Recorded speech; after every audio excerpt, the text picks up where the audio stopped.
I assigned spousal support of $2,000 per month, as well as continuing to pay the mortgage on the house, child support of $1,000, and health insurance until the minor child reaches the age of majority.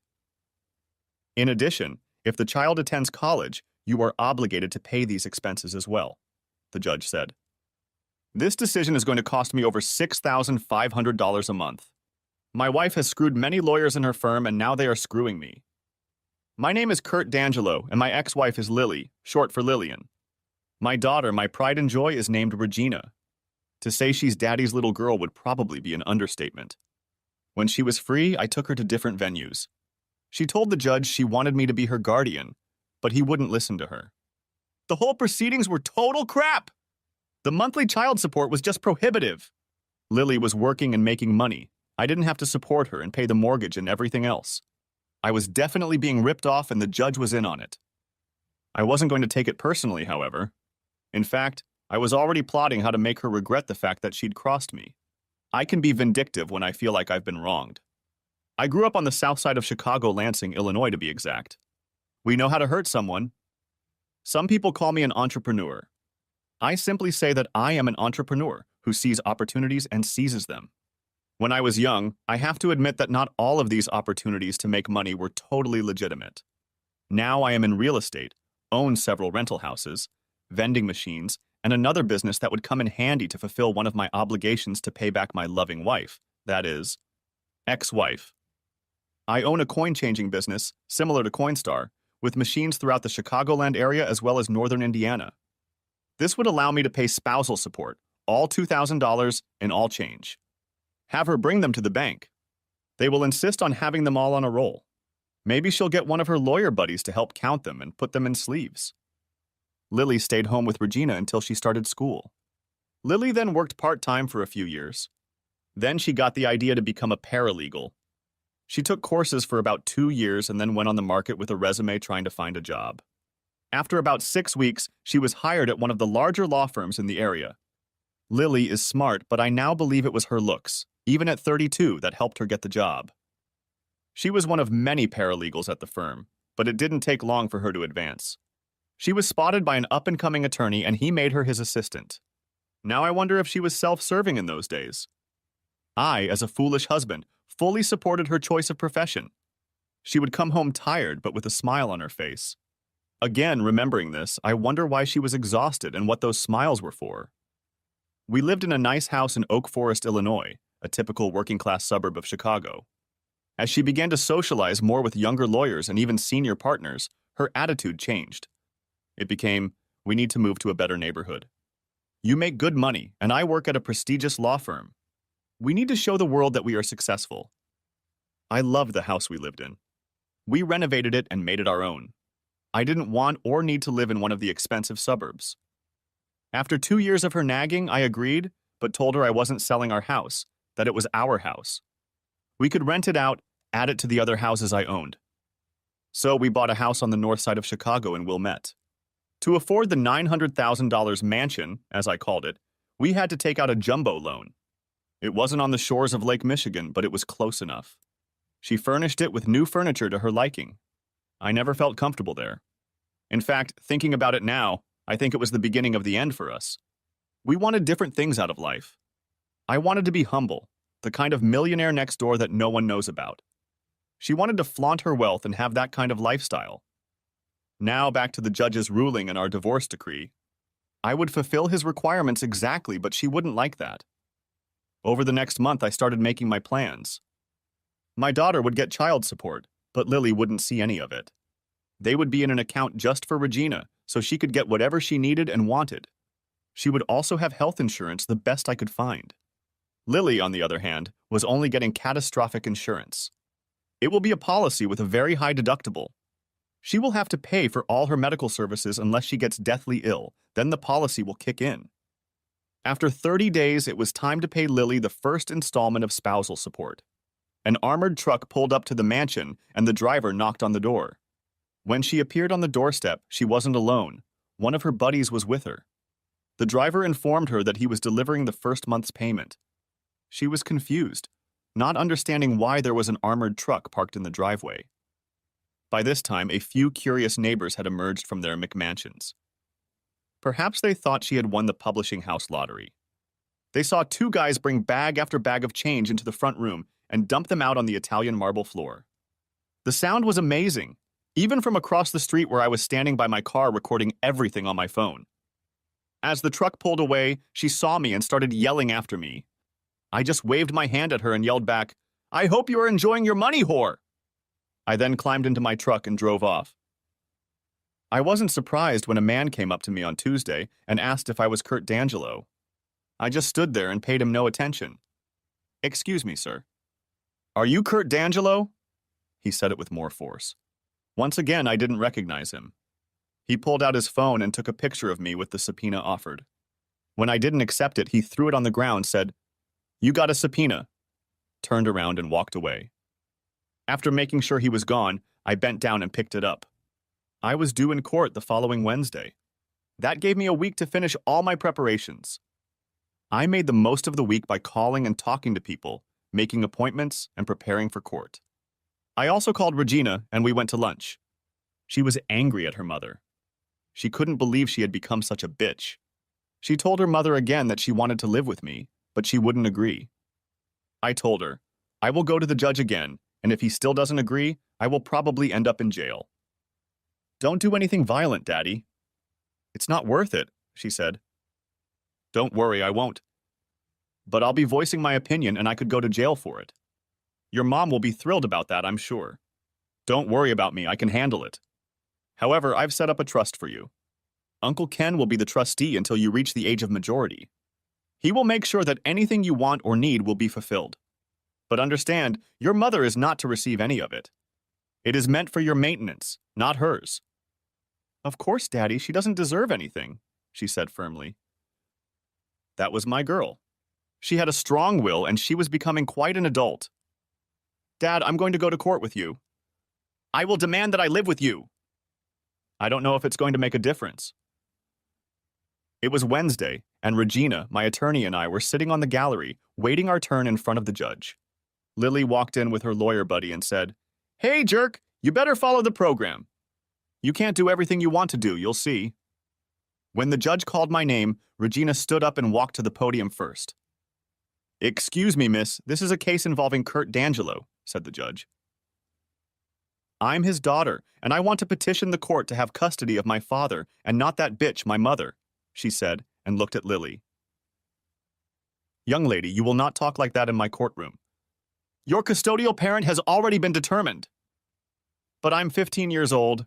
I should have the right to choose who I want to be with," she demanded, interrupting the judge. "Well, there were allegations of an inappropriate relationship with your father, so I ruled in favor of your mother." Hearing that, I looked at Lily and a smirk appeared on her face. My counsel came forward and said, "Your Honor, we are not aware of any charges or that they were made or presented to the court at any previous hearing. I refer to the psychiatrist's report I received. With this information, I stand by my opinion, so this matter is closed." About 4 months before, Regina had been going through a bad divorce, as well as problems at school, so we decided to take her to a psychiatrist. There must have been something in those records that Lily felt would sway the judge in her favor. I never had any inappropriate activities with my daughter. Lily tried to paint me as a pedophile. My blood pressure was up. I couldn't believe that Lily could lie like that, accusing me of something I hadn't done. The judge wouldn't even let me make my point. I stared at the judge. He's going to pay for this. I guess her law firm handled everything. Let's see what happens in the end. My vindictive nature was starting to kick in. Lily's attorney spoke up and said, "We ask the court to find Kurt D'Angelo guilty of contempt of court." My lawyer was almost as hot as I was. He saw that there would be no justice in this courtroom today. "Your Honor, my client has complied with all the terms of the divorce decree to date. There are no grounds for contempt of court." "Your Honor," Attorney Lily said, "at this time, my client has not received child support from Mr. D'Angelo." "That is correct, Your Honor," my attorney stated. "The child support was given directly to his daughter for any wants and needs she may have. You can ask her about that yourself." The judge was confused. He looked at Regina and she smiled, nodding her head. "We have canceled checks for insurance and mortgage," my lawyer said. I looked at Lily and her lawyer. They were trying to think of something. Your Honor, he said, paying in change is causing my client an absolutely intolerable hardship. Can we ask that she be given a check in the future? The judge, finally managing to get a word in, said, that seems reasonable.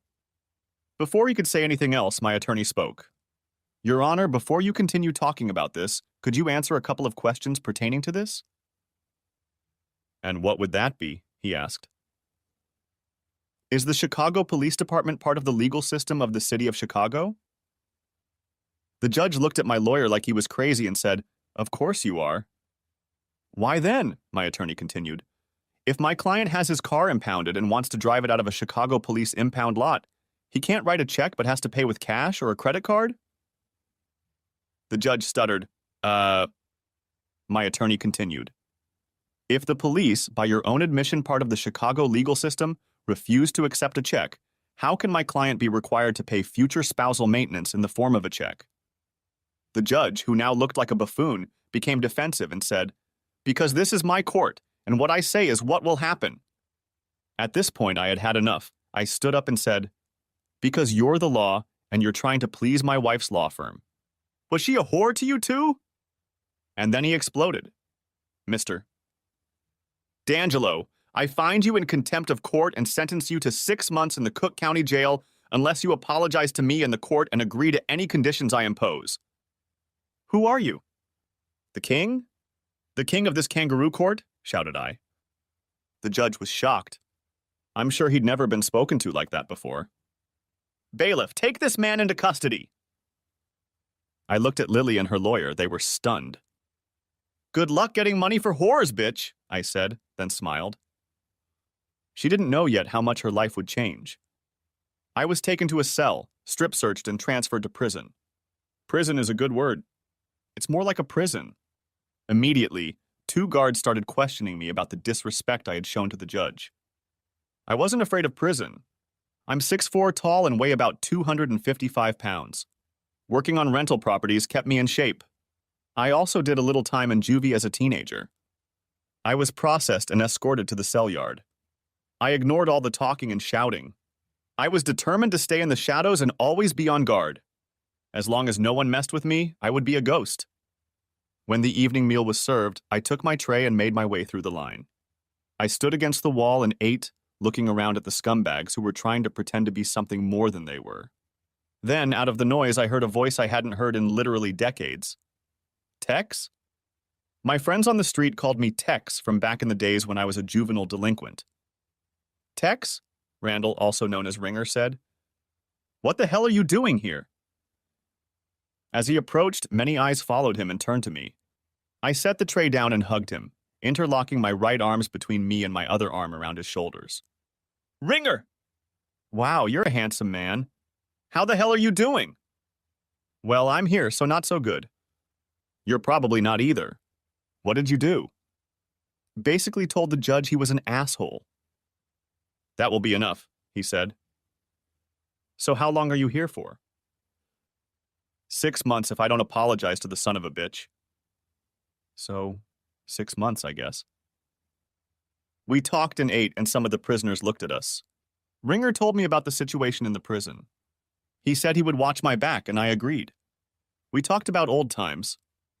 So, what are you going to do about the ex, her lovers, and the judge? He asked after I told him everything. He knew me from my younger years. Revenge had always been part of my behavior back then. In fact, that's why I got the nickname Tex. Tex is short for Texas, meaning don't mess with Texas. Those who did mess with it, they paid. They'll think twice before they cross me, and they'll tell others about it. So, Judge? What happened there? He asked. I told him he's basically a piece of shit. Oh, shit. What did he do? He asked. He took my little girl away from me even though she asked to live with me and then accused me of molesting her. Oh, shit. What are you going to do about it? I have some plans. I kind of knew I was going to be here, so I started planning a few weeks ago. Is there anything I can help you with? He asked. Maybe, but right now I don't know. It sure is nice to have a friend here, though. I'll introduce you to some of my buddies. It's good to have people who have your back and who you can rely on. After some introductions, Ringer started telling some stories about running around the streets of Lansing. There were a few chuckles, but mostly nods, as if their stories weren't much different from each other. That night I lay in my bunk, staring at the wall. How did it get to this point? I asked myself. I began to review my life. My childhood was rough by most people's standards. My father was an abusive drunk, and my mom had no backbone at all, even when my dad started hitting me. Because of this, I spent most of my time on the streets. I met a group of guys who were in a similar situation. We weren't a gang, even though we pretended to be. We were just stupid kids dealing with the problems we had. The crime rate in Lansing is pretty high, and we didn't help that statistic. Mostly minor stuff, but we did steal a car a couple times. That's what got me into prison. Looking back, it was the best thing that happened to me. Sure, it was hard, but I had time to think about the direction my life was going. I vowed to myself that I would do something with my life. When I got out, I changed. I started planning for the future. By the time I was 20, I had saved enough money to buy a house in my neighborhood that had been foreclosed on. It became the first of many houses I renovated and started renting out. When I was 22 years old, I was in a club trying to catch a lucky break. I don't even remember the name of that club. It changed names so many times over the following decade, and then it was torn down to make way for condos. That night I was really lucky, at least I thought so at the time. I met Lily. We hit it off. Her life was very different from mine. She had just moved to Chicago to live with a friend. She grew up in Seymour, Indiana. Seymour is a small town best known as the hometown of John Cougar Mellencamp. By the time Lily was born, he had already become famous and moved away, so she never even met him. Growing up in a small Midwestern town produced a 21-year-old woman with an attitude toward life that I found appealing. I guess opposites attract. We married a year later, and the year after that Regina was born, named after Lily's mom. I bought a house in Oak Forest to rent out, but when she saw it, she loved it and wanted to make it our home. We spent the next 10 years fixing it up the way we wanted. It was the best 10 years of my life. We worked on home projects together, watched our daughter grow up, and invited the neighbors over for barbecues. It was the American dream. Then Lily got a job at a law firm, and things began to change, mostly her attitude toward life. The simple life no longer suited her. She needed expensive clothes, jewelry, and neighborhood barbecues were replaced by trips to expensive restaurants, often with people from her law firm. She also began making derogatory statements about the people of Chicago's South Side. I know the reputation and reality of the South Side, but she was a country girl who acted like she was better than everyone else. We fought more than once over this attitude. Soon after that, she started urging me to move to the North Side all the time. 3 years ago we moved. Of course, the school system was better, but now Regina felt the attitude of her North Side classmates. It made her school life unbearable.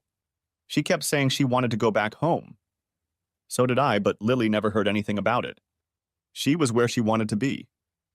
The event that started the divorce was an evening like many others at the time. She called around 6:30 and said she was going to a dance with other paralegals from her job. However, that evening I tracked her cell phone and decided to check on her. I stood in the shadows and watched her. Sure enough, she was dancing, but with the guys from the club. They were flanking her like she was a free-for-all. They were doing anything but having sex on the dance floor. At about 9:15, I had to go to the bathroom to relieve myself. While I was doing my business in the stall, a guy came in and started peeing at the urinal. When he was done, another guy walked in. "Damn, Joe, you're getting turned on with Lily on the dance floor. I thought you were going to do it right there." "Yeah, she's a wild one," said the first guy. "You know it. She said she's coming home with me tonight. We can finally have some proper fun instead of 20 minutes at the office or in the back seat of my car." "Yes, it's nice for immediate relief, but it doesn't compare to the sexual experience," the other guy said. "Well, we're going to work all night tonight," the first guy bragged. "Maybe next weekend it will be my turn," said the other guy as they both left the restroom. I know guys like to talk, but this sounded more real than just bragging. I came out of the restroom a minute late to see her in the arms of one of the guys making out on the dance floor. Around 9:30, she texted me that she had a little too much alcohol and didn't feel comfortable in her state of mind going to the L so late at night. She texted me that she was going to spend the night with Paula, one of the other paralegals in her office. I texted her back, that too. She then wrote back, I'm sorry. She would be sorry. I watched her grab her purse and walk out of the club, holding hands with a young lawyer from her office. I followed them. They were so engrossed in each other that she didn't notice me. They jumped into his Lexus and kissed and groped each other for a few minutes. I started to get angry, but then my Southside vindictiveness took over, and I calmed down, making my plans. I followed them to his building. They pulled into the parking lot, and I headed for the mansion. When I arrived, I explained to Regina that we were leaving and that she should pack everything she wanted because we weren't coming back. She was excited, but asked, "What about Mom?" "There are other guys taking care of her now." She understood exactly what I meant. It took us about 3 hours, but we packed everything into the back of my truck. Fortunately, our house in Oak Forest had recently vacated, so we had a place to go. Around 11 o'clock the next day, Saturday, she called my cell phone. "Kurt, what's going on? Where are you?" "Home," was all I said. It only took her a couple seconds to realize what I meant. "Why?" she asked, knowing perfectly well why. "I don't know you anymore, and I don't want to know you." "Where's Regina?" "With me, she doesn't want to live with you in this house anymore." I know she wasn't sure if I knew anything about her buddy or not, so she said, "Come on, Kurt. If you don't like living in luxury, it doesn't mean you're just going to walk away and take our daughter with you." "No, Lily, but a wife having fun with me is a reason to leave. Expect divorce papers next week." She sighed, then said in her usual derogatory manner, "You Southsider piece of shit. You have no idea what hell you're bringing upon yourself." "My firm will eat you up." "That may be true," I said, "but in the end I will prevail." "You have not yet seen my full wrath." For the next 6 months, she made no attempt at reconciliation. She even called me to tell me that she was seeing one lawyer or another. I didn't care, there was no turning back. I had to get Regina back, but to do that she had to go back to school. Regina informed me that Lily was out almost every night until at least 12 o'clock noon. She also told me that she was constantly rebuking me, telling me that I had no class, and that Regina should aim to get one of the rich guys from her school as a future husband, so you could live in luxury for the rest of your life. Regina always defended me and told my mom she wanted to go back to Oak Forest. Now I'm lying here in jail, and Lily probably thinks she won. I was in jail, but I'll work. I wonder if she thought about how she was going to pay the mortgage, health insurance, and of course, spousal support. She certainly thought a few days in jail would make me come to my senses. No, they would just give me more time to plan and carry out my revenge. Something happened Thursday afternoon that will change the lives of many people, some of whom I will never meet. 2 guards ordered me to come with us. I was taken to a video conference room. I asked, "What is this? If I am going to speak to the judge, I want my lawyer to be present."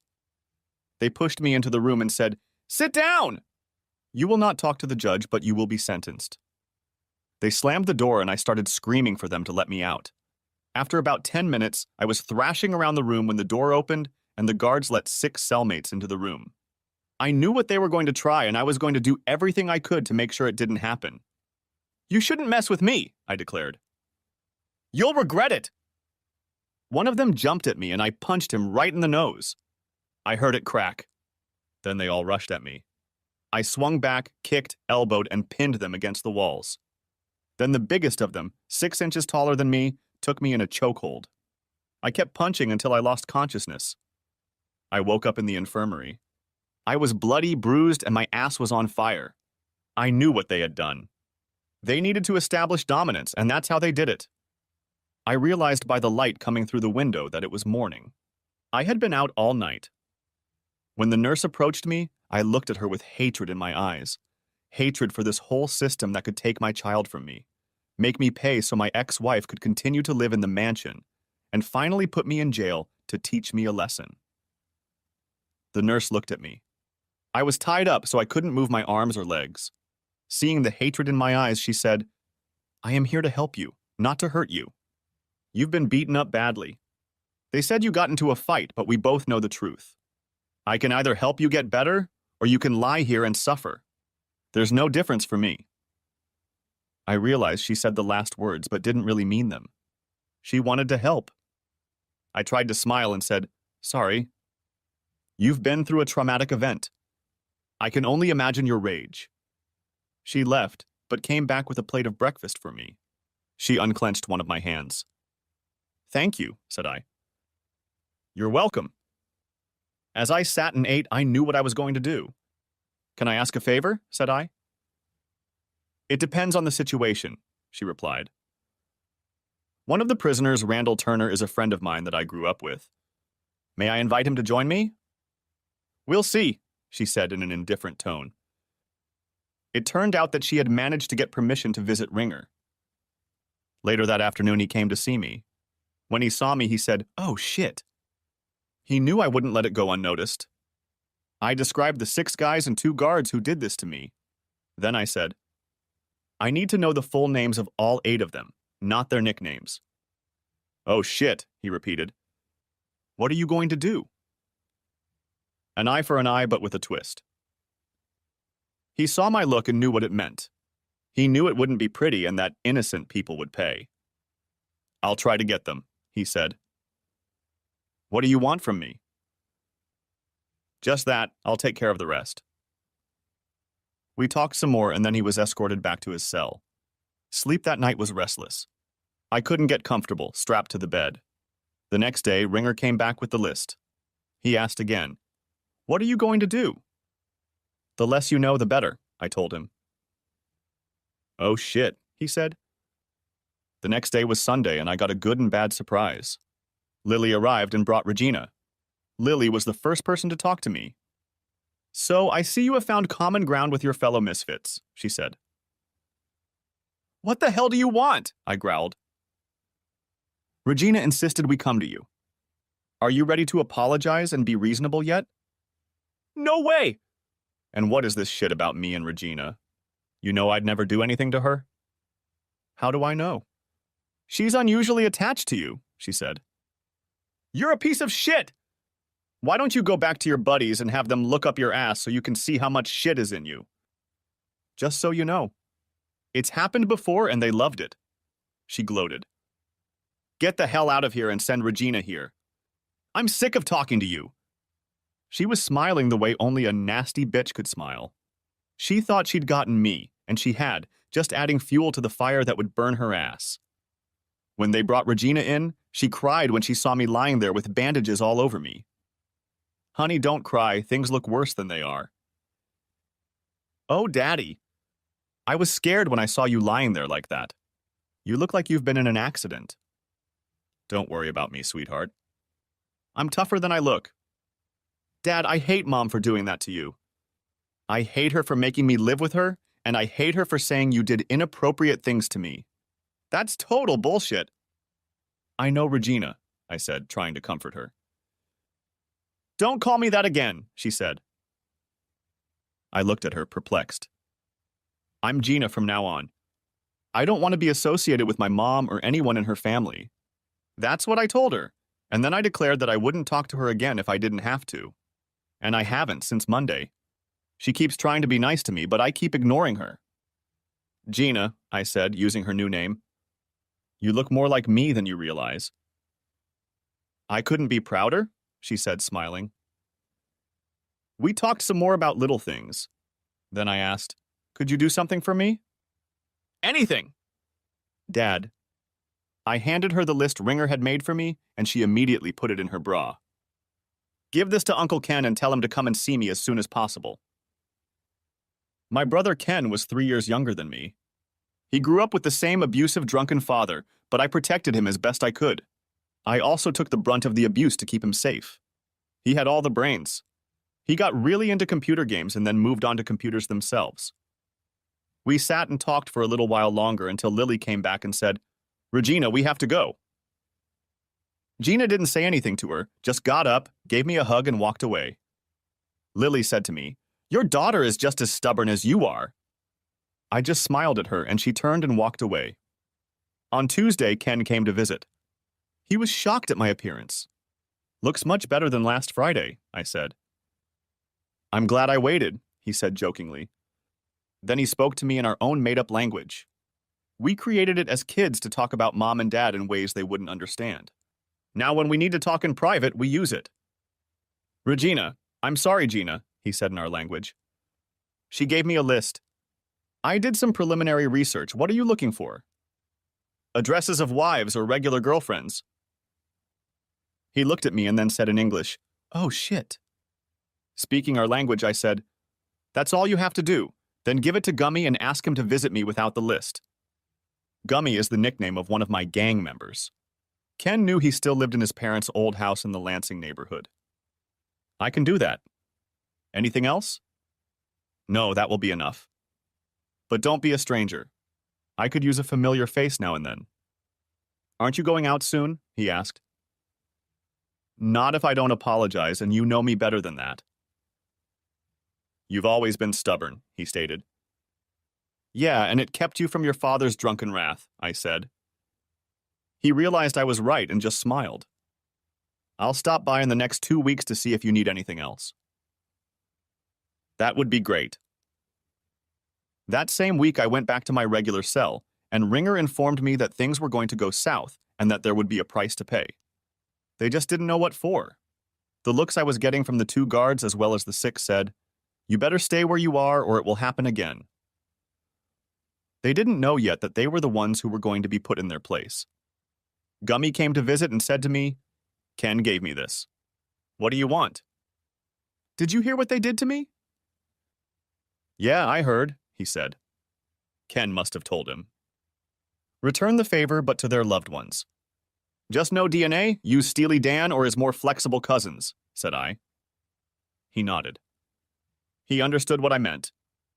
Then I said, all on the same day, preferably at the same time. Make sure they tell their loved ones, don't mess with Texas. I'll get my friends to help, he said and walked away. Someday he would avenge me. He knew how to do it in such a way that they wouldn't be able to identify anyone. But they would know the reason. A week passed, but I heard nothing. I was also waiting for another visit from my daughter. I didn't want to see Lily, but I knew she had to be here if Gina came. Tuesday morning, I noticed that 2 security guards were not at work. Tuesday was not usually a day off for them. In addition, one of the 6 was distracted and looked upset. It must have happened yesterday, I thought to myself. I talked to Ringer and asked him to tell him, don't mess with Tex. Soon several prisoners began to address me. Hey, Tex! After a couple of days, the 6s started throwing angry glances at me. 2 of the guards went back to work and glared at me. Ringer's friends, however, had my back. When one of the 6s approached me, 8 of my new friends came up and surrounded us. The guy said, "You're a piece of shit. I don't know how you did it, but my girlfriend dumped me. She told me she didn't want to risk getting hurt again. Then she said, I was told, don't mess with Texas." I just looked at him, smiled, and said, "That sounds like good advice. I told you all that you shouldn't do what you did. Now your women know how it feels. An eye for an eye with a twist. The twist is that you hurt me, and I hurt those you care about. Tell them all that next time it will be their mothers." His eyes got big and he turned back to his buddies. Shortly afterward, 2 guards came up to me and said, "Who do you think you are? We are going to make your stay here a living hell." Well, then I guess your wives better get used to being taken in the ass. They might even enjoy it. After that, one of the guards approached me to hit me. I did not resist. A minute or 2 after he let him beat me, he was dragged away by another guard. Many prisoners witnessed this. I'm sure the cameras saw it too. I was brought back to the infirmary and met Beth, the nurse who helped me the first time. "So, we've got a troublemaker here, huh?" I didn't throw any punches. "The guard just started hitting me," said I. "There will be an investigation this time. There were too many witnesses. He will probably lose his job because of it." "One less asshole security guard," I said. "These guards are keeping you safe, believe it or not." "He certainly didn't keep me safe last time." "More than that, he let it happen," I replied. "She bandaged me up and told me I would have to stay overnight for observation. I wondered if she just wanted to look at my pretty face, which was pretty wrinkled." The guard was suspended from work pending the investigation. The other guard kept throwing stern glances at me, but didn't dare say anything to me. Perhaps he realized, don't mess with Texas.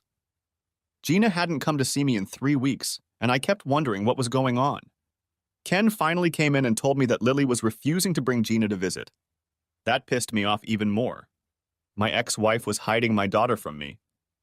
Lily arrived at the end of the month. She had almost left Gina at home, but Gina wouldn't get out of the car no matter how much she screamed and yelled. Lily came in to see me and was already furious.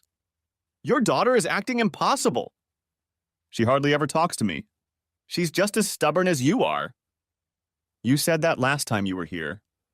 "Why don't you ask the judge to reverse his decision and hand her over to me?" "I'd be happy to take her off your hands," I told her. "You're not getting her!" "She needs to go to a good school so she can accomplish something." "Oak Forest is a good school and she loved it there," I told her. "It's not even close to Wilmette." "She's getting a great education and meeting people who can help her in the future," she replied. "Our daughter will make her own way in life. She doesn't need to ride on someone else's coattails," I objected. "You're just so stubborn that you can't see any good it can do."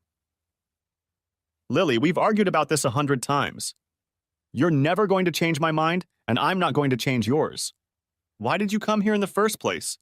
I know it wasn't to bring Gina to me." "Her name is Regina, not Gina." "Well, that's not what she wants to be called." "Don't you want her to be an independent woman?" "You mean stubbornness?" said Lily. "No, I mean independent. Able to think for herself, to decide what's right for her, not go along with a guy with money or power. Or maybe big stick." She looked at me and grinned. She knew that last comment was meant for her. "Anyway, that's it," she said. "I need spousal support payments. I need to buy things and pay bills." "Well, you'll have to pay for them out of your paycheck." "I can't get checks from my S-Corp while I'm incarcerated, and I don't have to. No job, no paycheck. That's how it works in the real world." "What do you mean?" "I can't pay all the bills on my paycheck." "Well, you should have thought of that before taking me to court," I replied. "Well, you acted like a jackass by paying in change." "Well, now you won't get paid because I'm in jail." "You must," she said. "No, I don't." "What are they going to do to me? Put me in jail if I don't?" "Oh, I'm already in jail. It wouldn't be very wise of them to get me out to throw me back in." "What am I going to do about the bills?" she whined. I looked at her and said, "Get one of your lawyer buddies to pay the bills. I'm sure you deserve it." With those words, she ran out of the room. Gina came in. I was so happy to see her. "Wow, you really pissed her off," she said. "She expects me to keep paying her spousal support while I'm in jail." "Ha, good luck with that," said I. "How are you holding up, Dad?" "Don't worry about me, I'll be fine." "How are you doing?" "I hear you're still not talking to your mom." "Not very often, just when I have to," she said. "So when are you getting out of here?" "Honey, I refuse to apologize to that asshole judge." "I'll only apologize if he gives you back to me." "I don't think that's going to happen anytime soon. I probably won't get out of here until my 6 months is up." "I understand," she said sadly. "You know it's my birthday next month. I'd like you to come out so we can celebrate, but I don't want you to go against your principles. We can celebrate when you come out." It was tearing me apart. I began to reconsider my position. By being here, I was hurting my little girl. Then Gina said something that put things into perspective. If a man has no principles, he has nothing. As Abraham Lincoln said, important principles can and should be unbending, she pronounced. "Where did you hear that?" I asked. "My counselor, Alex, sorry, Dr. Hodges, is at school. It's great to have someone to talk to about all of this. Some of my teachers noticed that my grades were going down and asked the counselor to come and talk to me. It also helped me deal with my mom, although I still don't talk to her. In a school system like Wilmette, the counselor could be a doctor of psychology. These rich kids couldn't go to just any school counselor. Then I said to Gina, "Your mom seems to be mad at you too." "Yeah, she's starting to annoy me." "I just ignore her. I think it makes it worse, and I don't care." "Well, in a couple more months, she'll have to start looking for a place to live. The bank won't let the jumbo loan go unpaid for too long. I think her mansion will be foreclosed on within 3 months." "But Dad, if the house gets foreclosed on, won't that ruin your reputation?" "Honey, when you usually buy things with cash, you don't worry about credit. That stupid mansion was the only thing I took out a loan for." "Really?" Wow, Dad, even with all your leases and other businesses? You've never taken out a loan? Use the money from the others to buy new ones, I told her. Daddy, I've always respected you, but now I respect you even more. She said it with a smile on her face. Thank you, dear, you really know how to lift my spirits. It was a wonderful visit with my daughter. Really, I wanted to be with her on a more regular basis. Besides, missing her birthday would be hard on both of us. But I knew she would be fine, she is a strong child. The next week I found out that the security guard who hit me had been fired. It was hard to object to a videotape that didn't even show me defending myself. A few days later, the other guard quit as well. I don't know if he was transferred or not, but at least he left. Several inmates thanked me for getting rid of the rotten guard. I think I gained some respect with that. Now more people were calling me Tex. I didn't have much trouble after that. The 6 were still mad at me. I heard that one of their wives had filed for divorce, and 3 others had been dumped by their girlfriends. Maybe stupid people can learn?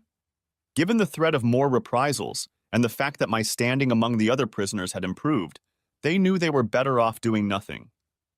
A couple weeks later, I received a subpoena to go to the video room to meet with the judge. I told the guard who came to pick me up that I would not meet with anyone without a lawyer. But the judge is already waiting, he said. I don't care. I want my lawyer, have him reschedule, my calendar is open. The guard hesitated, then turned and walked away.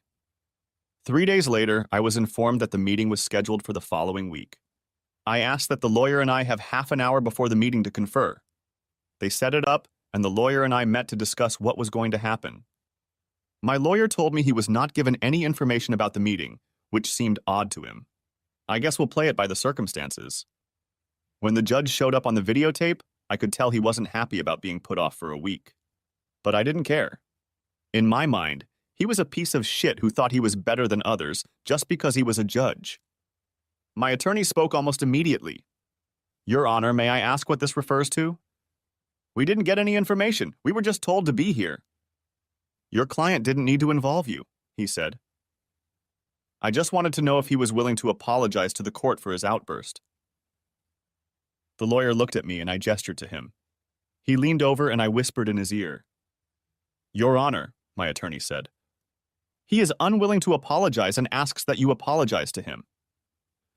He also asks that you grant him primary custody of the child. Judge looked shocked. How could I ask him to apologize? Of course he wouldn't do that. My decision regarding the child stands and I have nothing to apologize for, he said. Well, then we've wasted our time. If in the future my client decides to change his mind, we will request an audience at this time. Good day, sir. And one more thing, the judge said. I thought, now we'll know the real reason for the meeting. Your client is not honoring a divorce decree. When does he plan to make the required spousal maintenance and mortgage payments? My lawyer leaned toward me, and I whispered in his ear again. Your Honor, he doesn't plan to make any payments while he's in custody. But his house will be foreclosed on, the judge said. It's not my house, maybe my wife's mansion, but it's not my house. I never wanted to own it, I said bluntly to the judge. It will ruin your credit and you will lose all your equity, he said. A small price to pay to see my favorite ex-wife walking down the street where she belongs, said I. Then I said something I knew would piss him off. Perhaps all her buddies can make the payments. I'm sure you all can find the money together. I knew that by insinuating that my wife was a whore and he was one of her lovers, he would fly into a rage. You worthless piece of shit, Southside scum. Who do you think you're talking to? I interrupted him as he was about to continue.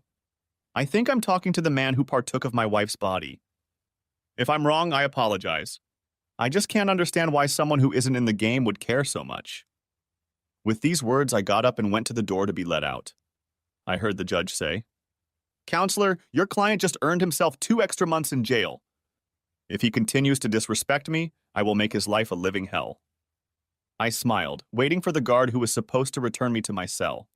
I realized he was listening because he had a stunned expression on his face. He couldn't believe what I had just done. When I got back to my cell, I was on edge. Apparently, my wife had blabbed about the mortgage to her buddies, who in turn had talked to the judge. What a goddamn rat's nest. Their time will come soon enough. The next Sunday, Lily couldn't resist coming to visit me in jail. Luckily, Gina found out about it and made her bring her along. I heard you pissed off the judge again and got 2 more months in jail. When are you going to learn? You can't fight the system. Lily, why don't you just talk to me anymore? All you're doing is trying to show your attitude toward Northside. I don't need that. All I need is for you to make sure Gina visits me regularly. She practically screamed, "It's Regina!" I turned away and didn't speak to her. She just kept cursing. Finally, she left and Gina came in. When she walked in, she had a huge smile on her face. I asked her why she was so happy.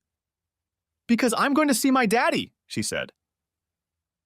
"It can't be the only reason," I said. "I have a surprise for you, but I can't tell you what it is yet until I think it through." "Dad, do you trust me?" "With my life," said I. "Then will you sign this paper without reading it first?" She held out a folded piece of paper. I looked at her warily. "What are you up to?" "You'll have to wait and see. I thought you trusted me." I smiled at her and signed the paper. She folded it so that only the spot where she wanted to write my name was visible.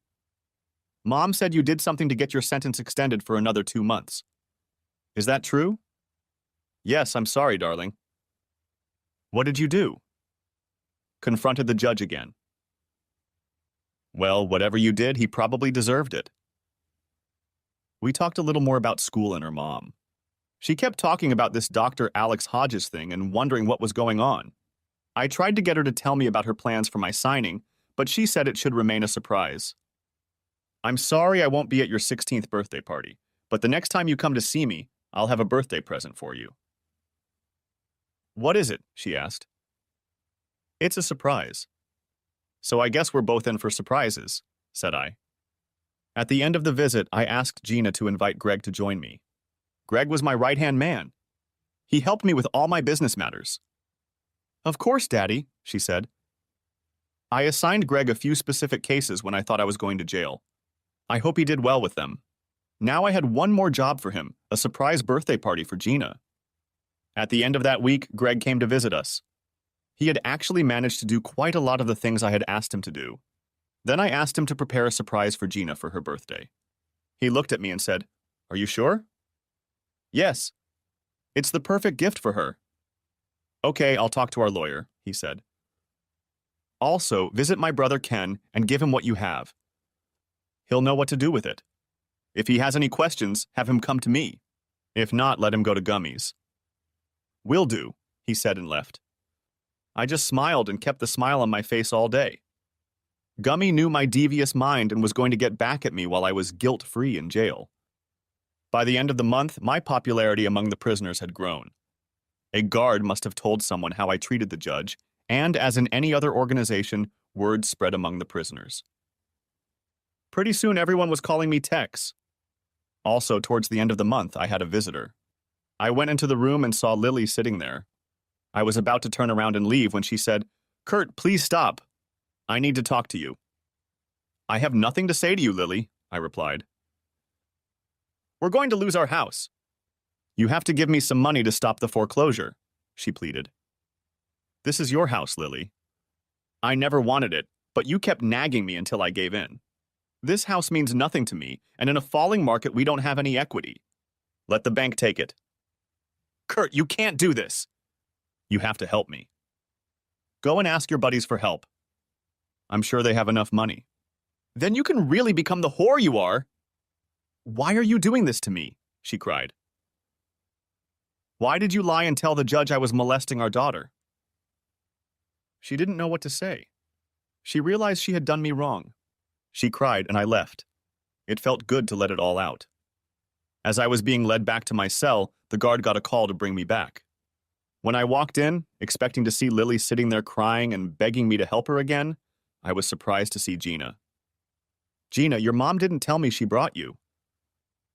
"I wouldn't let her come without me," she said. "I'm sorry I missed your birthday," I said. "But I have a present for you nonetheless." "Dad, I knew you'd miss me and I don't care. I love you anyway. And you don't have to give me a present," she said. What a wonderful daughter I have, I thought. I don't have it with me, nor is it possible, but I can tell you what it is. Gina, the house in Oak Forest belongs to you. It goes into trust for you when you become of age. When I get out of here, can I stay there? Of course I'll pay your rent. Her eyes widened and a huge smile appeared on her face. Daddy, my God, you just removed a huge obstacle that was keeping you from being surprised. I still can't tell you, but when I do, you'll understand. I love you so much. I love you too, honey.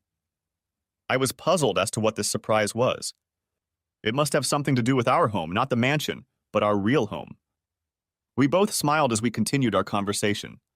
She started talking about Alex, her counselor, again. I wondered if she had a crush on him. I hoped he was professional and had no ulterior motives towards her. I would have to meet this Alex guy as soon as I got out of here. As I was led back to my cell, I had a huge smile on my face, both because of the verbal battle with Lily and the wonderful conversation with Gina. The other inmates were perplexed as to what I had done. They already knew that a smile meant someone was hurt. Gummy came to visit me one day. It was all set. A video of my wife, other paralegals at her firm, some of them married, and prostitutes being entertained by most of the lawyers at the firm, as well as up-and-coming Democratic politicians and a certain judge I knew all too well. They all bragged about being above the law and being able to do whatever they wanted. Surprisingly, people don't pay attention to hired servants. Janitors can come and go as they please. For someone who does the chore of cleaning offices after hours, money talks. Free rent for a year speaks volumes. We had them install hidden cameras in conference rooms and offices. I knew I'd get enough evidence to upset a few lives. My brother, anonymously of course, would post videos online with the slogan, "Don't mess with Texas." They would send them to strategic websites and send the videos to every news outlet and tabloid in the state. The various publications would be in a frenzy to see who could create more news out of this. Politicians and lawyers will be frantically trying to undo the fallout. I smiled and said, "In a week's time, go and let the others know what should happen next." He said, "I will." As I walked back to my cell, I had another wide smile on my face. Ringer saw it and realized that I had just talked to Gummy. He said, "Holy shit." I just nodded and smiled even wider. I was lying in my bunk when the videotapes came out, and I could hear the murmurings going around the prison. Apparently, somehow the news had reached our little corner of hell. I began to hear people openly say, "Don't mess with Texas." A few minutes later, I was surprised when a big guy, one of the 6, came into my cell and said, "You're a bad bastard. I'm sorry for what I did to you. I told you all that you shouldn't mess with me, that you would regret it. Now more and more people regret contacting me. I return kindness for kindness and violence for violence. I hope you'll accept my apology." "Sure, just remember that just because you're big doesn't mean you can't hurt yourself." He nodded and walked away. About 3 days later, I was called before the judge again. He had already called my lawyer and he was on his way. We sat in the video room while we waited for the judge to connect. "I wonder what this is about," he said with a smirk. "Only time will tell," said I with a smirk on my face. "Oh shit," he said. When the judge came on stage, he looked at me with fire in his eyes. "You did it," he shouted. "What are you talking about?" said I in an impassive voice. "You're Tex, aren't you?" he was still yelling. "Some people call me that," I said calmly. "You're going to pay for this!" he shouted again. "I've been in jail for the last 4 months. How could I have done anything?" I said, not paying attention. "You have friends." "We all have friends, Your Honor," I said sarcastically. "You're not getting away with this," he spat. "I don't know, Judge. You may be out of a job soon, and I hear your wife is divorcing you." "You better call off your dogs," he demanded. "Now you're calling my friends dogs? I'm not sure they'd appreciate that. You know, if you corner a dog, you might get bitten." "Are you threatening me?" he asked. "No, just repeating the old adage," I said. "I'm going to make your life a living hell. When you ever get out of this slimy prison, you better be on your guard. One day you're going to have to answer to people who don't care about your life. And I'll be happy no matter what they do to you." Then he cut the transmission. I turned to my lawyer. Did you get this? Sure, he said, holding out the phone. More fuel to the fire. The Bar Association will be interested to hear this. Apparently, in Illinois, intimidation is a criminal offense. A few days later, another visitor came to see me. It was my wife again. Oh, it's you. I thought I made it clear to you that I had nothing more to say to you. You bastard! She shouted. What are you talking about? I asked calmly. You got me fired! My picture is all over the news and the internet. How could you do this to me? She whined. You did it yourself, said I. Do you hate me that much? Yeah, and all your law buddies who think they're better than everyone else. I spat back. I continued. When we first met, you were a sweet small-town girl with a great personality. Now you're just an uptown bitch who loves no one but herself. What am I going to do? I don't have a job, and no one will hire me now. Move back to Seymour and live with your folks, I suggested. I can't. The local paper had a headline local girl at center of Chicago scandal. My parents are going to take early retirement and move to Florida to avoid all this talk. Looks like Florida is the right place for you. You'll be a lot farther away from me. They don't want to receive me. They hardly want to talk to me. Wow, your parents barely want to talk to you, and your daughter barely talks to you. Maybe it's you? I said. I think you should move and start over. But you better not take Gina with you. As soon as I leave here, I'll come back and petition the court for primary custody. I think with your reputation, they'll reconsider you as the best moral example for an impressionable girl. You can't do that, she said. She's all I have left. Lily, I don't care! You did this to yourself. We had a good life, and then you started having fun with everyone. Hey, that's a thought. You could be a whore for one of your lawyer buddies. I'm sure there's a market for an almost 40-year-old ass. She looked at me. There was nothing but pain in her eyes. She put her forehead on the table in front of her and just cried. Sucks to be you, said I. Then I asked, Did you bring Gina? She practically exploded, declaring, It's Regina! And no, she's doing something with this doctor friend of hers. Well, then I have nothing more to say to you. Don't come back unless you bring Gina. I turned and walked away as she was still furious. There was no smile on my face this time. I actually felt sorry for her. She was broken. The next day I saw a night report. Apparently the top floor of a 5-story office building in the center of town had caught fire. Thanks to the sprinkler system, the bottom 4 floors were not destroyed, but the top floor was gutted. I just smiled. Ken came to me the next day and told me that the law firm's external server had crashed. All of their data had been lost. Again, I just smiled. A couple weeks later, I had another visitor. It was Gina. She must have talked her mother into bringing her. She came in with the biggest smile I'd ever seen. Gina, I turned to her. You look incredibly happy. What's wrong? I was finally able to finish my surprise for you. You'll never guess what it is. Well, I know from our last conversation that it has something to do with the house in Oak Forest. Don't tell me you and Mom moved there. I know she'd rather live anywhere but there. You're half right, she said. I looked at him puzzled. Mom is being evicted from the Wilmette house, and I'm moving into the Oak Forest house. How can you do that? After all, by court order, she's got primary custody of you until you're of age? I asked. What a surprise. I'm legally an adult. Now I was really puzzled. I've achieved emancipation. That's what Alex and I have been working on for the last 2 months. Once you put the house in trust, everything fell into place for me. I needed somewhere safe to live, and our old neighborhood is perfect for that.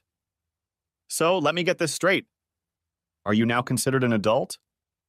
Yes, when I started having problems with school, mostly because of problems at home, Dr. Hodges helped me solve that problem. Once you get out of here, you can go home. I can't wait to go back to high school in Oak Forest. I've already talked to a lot of my old friends. They can't wait for summer to end and school to start. Mom told me you were spending time with a counselor. I'd like to meet this Alex guy, said I. I still had my doubts that this grown guy was paying that much attention to my daughter.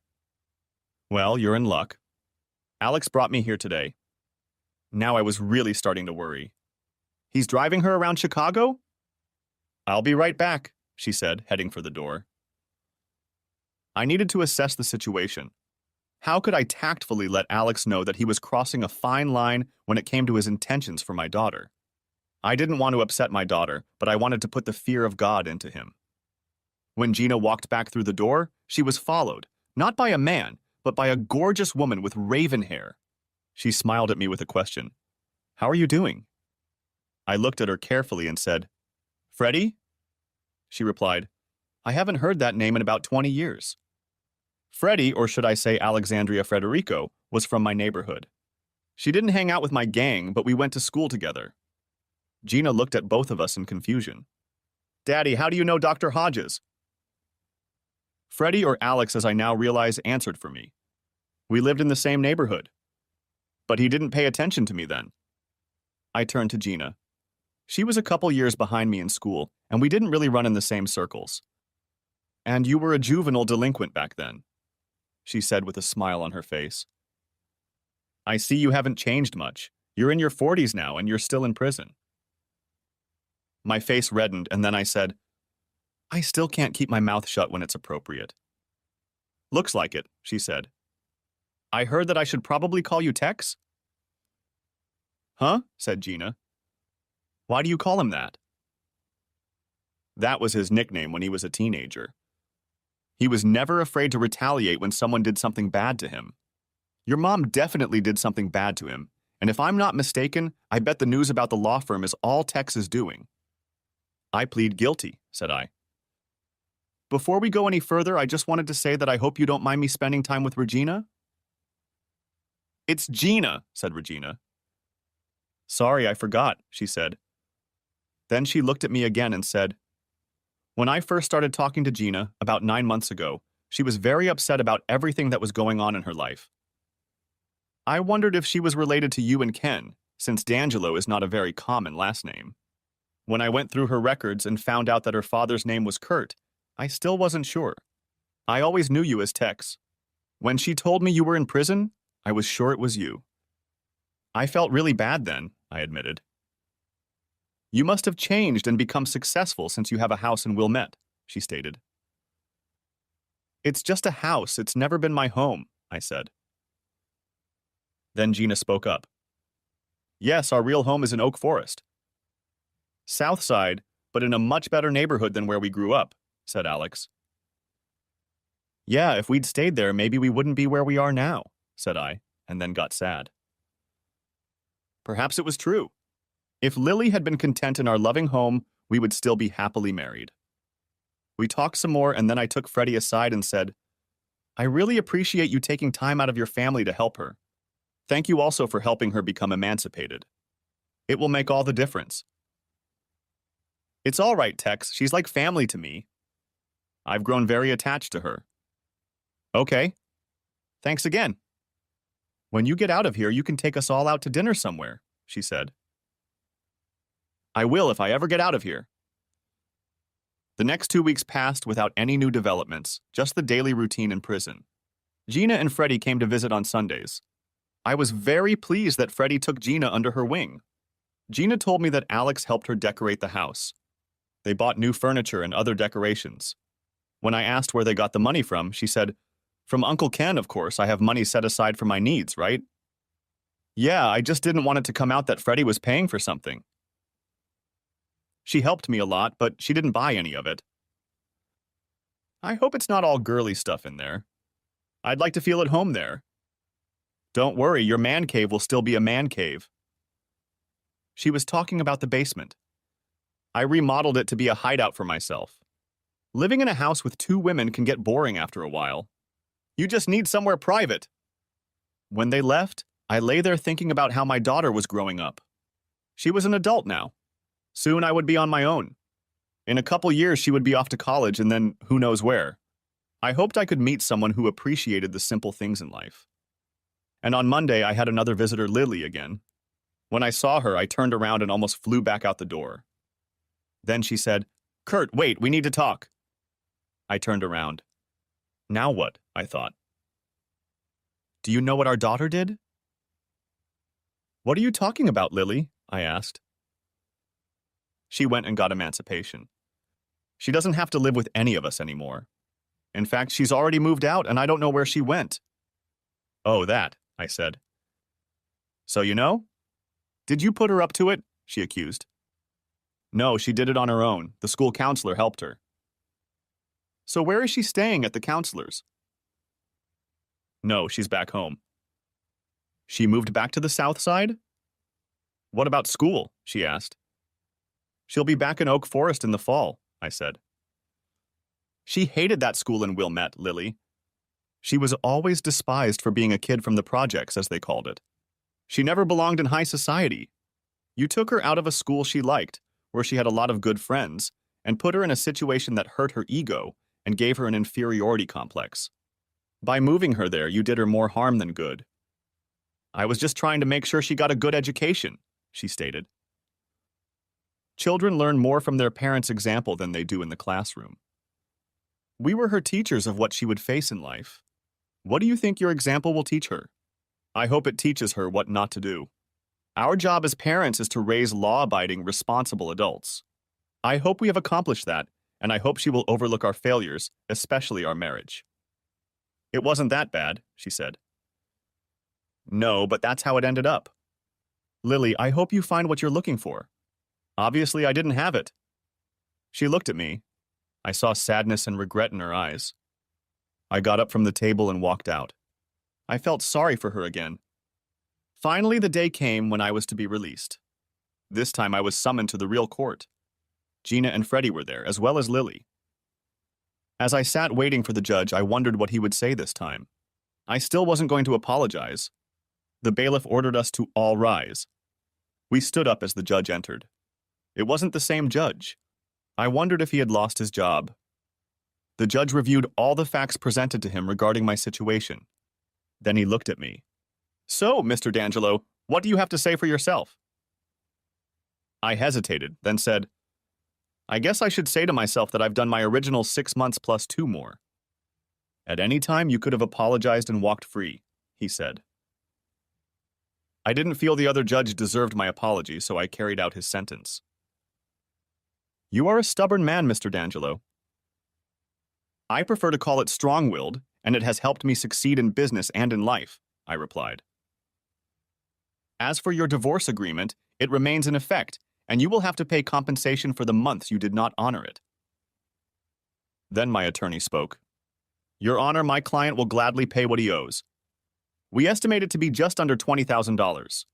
He will generously pay her the entire $20,000 today with the understanding that he has met his financial obligations and will not pay her again.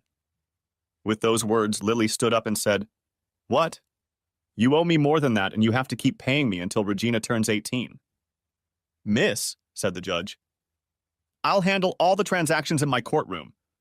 Now, counselor, how did you arrive at that figure?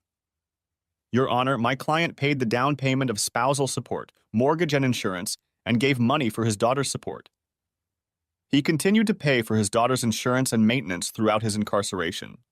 He did not pay his ex-wife's spousal support or mortgage payment because he was not working and could not get a paycheck.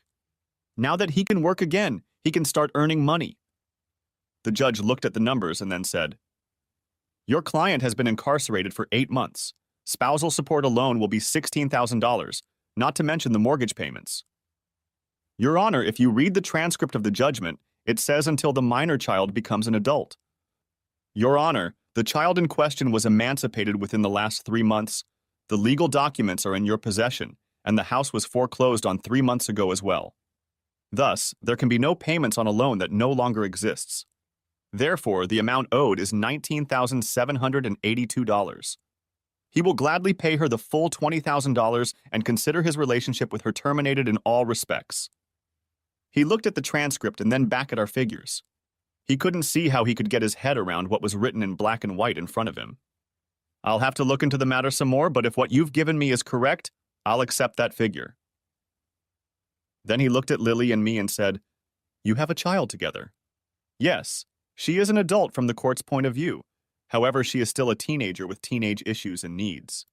She needs both of you to be civil to each other so she can continue to develop in a healthy way.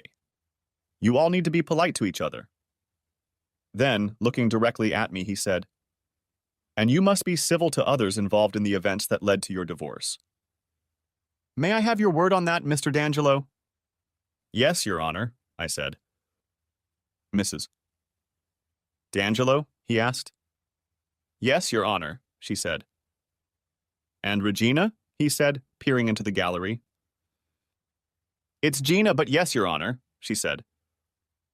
Then, unless this data proves false, I will close this case, and Mr. D'Angelo, you may go. Thank you, Your Honor, my attorney replied. As we stood up and headed for the exit, Gina ran up to me and gave me a big hug. Freddie stood back with a smile on her face. I saw Lily looking at us as we talked. Then Lily came up to me and said, $20,000? That's it! That's bullshit! Why? You chose your new people over me. They can help you get back on your feet. Son of a bitch, you can't do this to me! Lily, the judge asked us to be civil to each other. Let's do it for Gina's sake. It's Regina, hissed Lily. Our daughter, okay? What am I going to do? I have no job, no place to live, nothing. You can find another job, and as for housing, I can help you. I can put you in one of my apartments, rent-free for 6 months. That way you can focus on getting your life in order. You want me to move back to the south side? She whined. It's free rent. How can it be wrong? She exclaimed. I then turned to Gina and Freddie. Ladies, are you ready to go? Of course, they both said.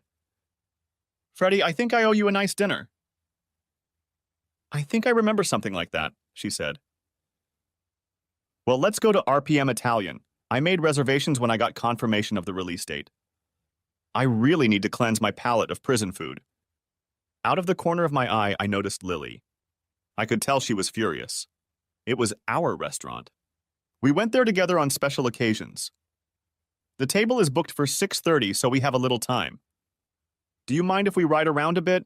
I just need to get used to the freedom, said I. I then turned to Freddie. I made a reservation for 4. Could you call your husband and see if he's available? She fell silent, and her face became inexpressive. Then Gina said, Daddy, she doesn't have a husband, not anymore. Then she turned to Alex. I'm sorry, Dr. Hodges, I didn't tell him. I didn't understand. The few times we'd interacted, she'd always worn her wedding ring, and even now she was wearing it. What was I missing? I'm sorry, Freddie, if I've offended you, I offered. No, you shouldn't, you didn't know. My husband was killed on the Eisenhower Highway about 5 years ago. Some big car changed lanes and drove into the divider. They say he died instantly. I'm sorry, Freddie, I didn't know. I just assumed that since you were wearing rings, you must be married. Yeah, I just can't get them off yet. Somehow I feel like if I do, I'll get them out of my head. I know, psychologist with mental problems. I've heard that before. Well, I'm very sorry. Perhaps you'll join us so I can try to make it up to you? She looked grim but said, I think it's going to be okay. I was so focused on my own problems and revenge that I didn't even ask about her life. I felt like such an ass. I had to change that. Starting tonight, I would be willing to listen to anything she wanted to tell me about who she is now and how she got to this point. I would become a better friend. The food was great. It was so nice to wear regular clothes and not have to worry about always being on guard. The freedom seemed a little strange to me, though. 8 months will do that to you. By the end of lunch, I was feeling better. I took a chance and said to Freddie, Alexandria, when you're ready, will you let me take you out on a real date? I don't care how long it takes when it's convenient for you, but in the meantime, can we stay in touch? Daddy, of course we'll keep in touch. She's not getting rid of me that easily, my daughter said. And I wouldn't want it any other way, Freddie said to Gina. She then turned to me and said, Mike and I never had children since I was in school, and he was starting a financial planning business. It just wasn't the right time, so Gina, as a surrogate daughter, has been very therapeutic. I hope you don't mind. After everything you've done for both of us, I wouldn't want it any other way, I stated. As we were leaving the restaurant, Gina said, I hope you like the view of our old house. Anything would be better than where I've been for the last 8 months, I said and chuckled. When we got there, I was surprised. The shutters were painted and the bushes were trimmed. It looked great from the outside, and I couldn't wait to see what was inside. When I went inside, everything looked different than when I left, but I felt more at home than ever before. You could feel Freddie's imprint in here. I know it sounds vulgar, but I cried. This hardened criminal was crying. Kurt, I heard Freddie say. I wiped my eyes and said, I feel at home. Kurt, said Alex. I turned to her and she said, I think I'm ready. I looked at her puzzled. She took off her rings and smiled at me. I couldn't help but smile back, and then we hugged. Epilogue. 10 attorneys, 4 paralegals, 6 politicians, and a judge have had their careers and marriages destroyed because of the events leading up to my divorce and its aftermath. Stubbornness or willpower either way, sometimes you have to stand up for your principles. On the other hand, Gina had a new mother and a new brother and sister. Although they were 18 years younger than her when they came into the world, one of them is named Frederick, the boy, and the girl's name is Alexis. They were twins, and I loved that I could name them both after the person who helped me start my new life. About Lily? She married a rich lawyer. I think she finally got what she wanted. I thought we had everything. A loving family, a nice house in a good neighborhood, a healthy child, a thriving business that had no money problems. I guess for me we had everything, and for her we lacked only one thing: status. Now she has status. She's married to a wealthy attorney, living in a big house in Gwinnett. And she also has a misogynistic husband who doesn't love her, but just keeps her around for the appearance of a stable home life. I hope she's happy. I know she is. Thanks for watching. I hope you enjoyed it. So subscribe to my channel and watch the next video.